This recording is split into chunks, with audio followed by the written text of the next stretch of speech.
Pack your bags, we're headed on a big old ride, with dreams of sunlit shores and the open skies, from the hills of Cyprus to where the world collides. All right, so, ever just think about ditching it all and starting fresh somewhere new? Oh, absolutely. Escape the daily grind, yeah. Exactly.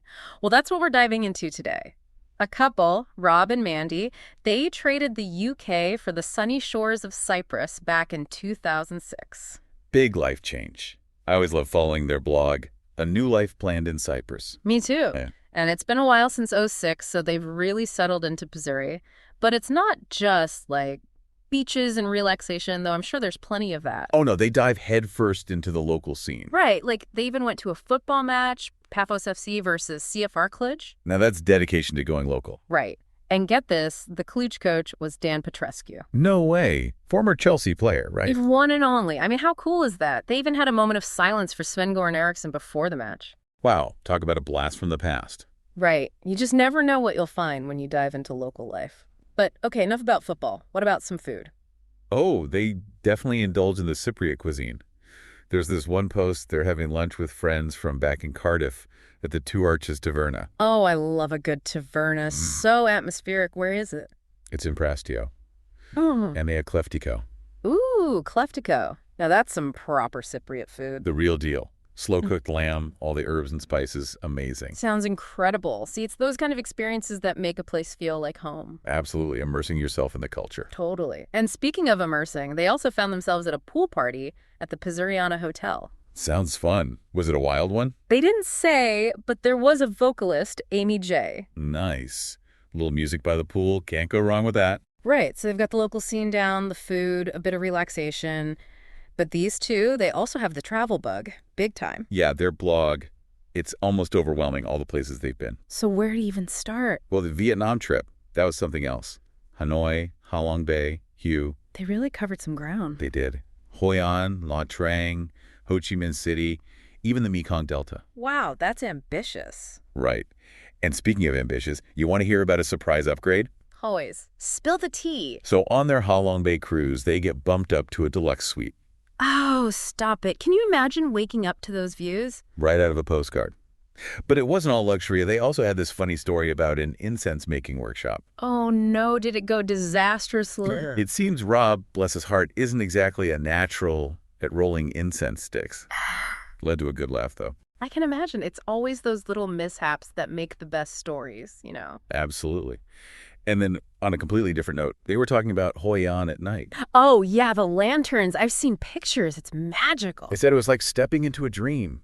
Glowing lanterns, reflections on the river, just wow. See, this is why I love their blog. Such vivid descriptions makes you want to book a flight immediately. I know, right?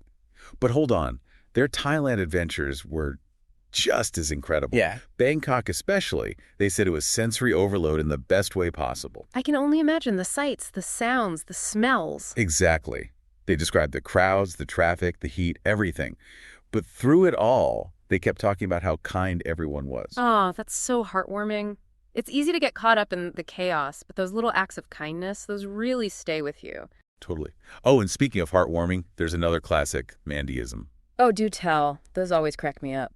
So picture this. They're in the middle of a crowded street in Bangkok, and Mandy turns to Rob and goes, "Why do all these Russian men wear smudgy buglers?" Smudgy buglers. I'm not sure what does that even mean? Your guess is as good as mine. But that's what's so great about their blog. It's so authentically them. You're right. Their personalities really shine through. It's like you're on the adventure with them. But speaking of adventures, they must have some wild travel stories. Oh, absolutely. I think they've used every mode of transportation imaginable. Oh, do tell. Like what? I know. Donkeys? Camels? Hot air balloons? Well, maybe not those, but get this. Private cars, taxis, buses, minibuses, open-back vans, ferries, long-tail boats, even a Siamese wooden junk. Oh, wooden junk.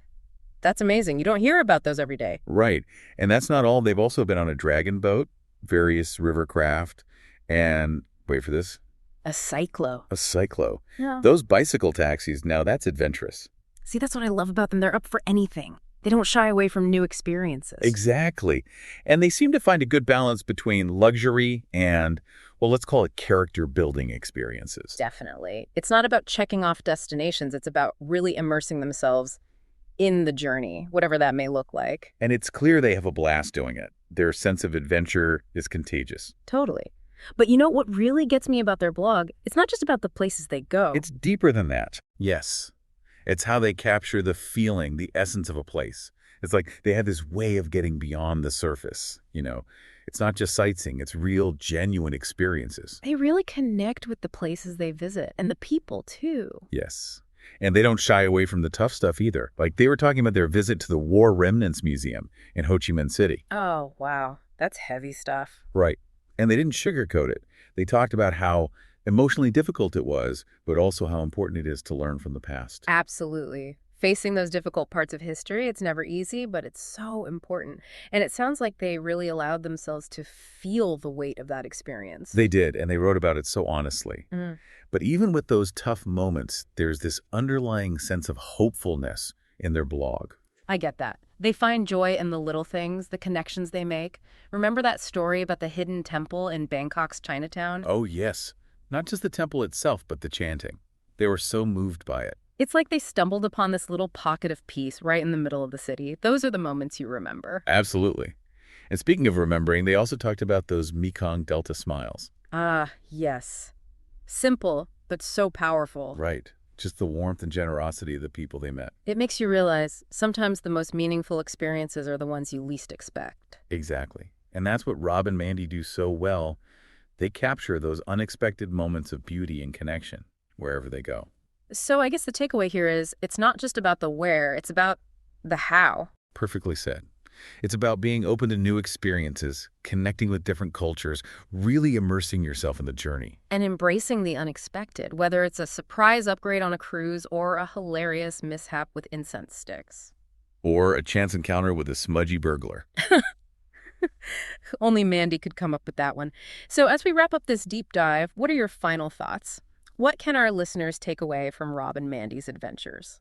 I think they remind us that life is full of possibilities. No matter where you are in the world or in your own life, there's always something new to discover, something to learn, someone to connect with. Beautifully said. So go out there, find your own adventures, savor every moment, and who knows, maybe you'll inspire someone else's deep dive someday. Your life plan where we never hide. Out on the highway, chasing the tide.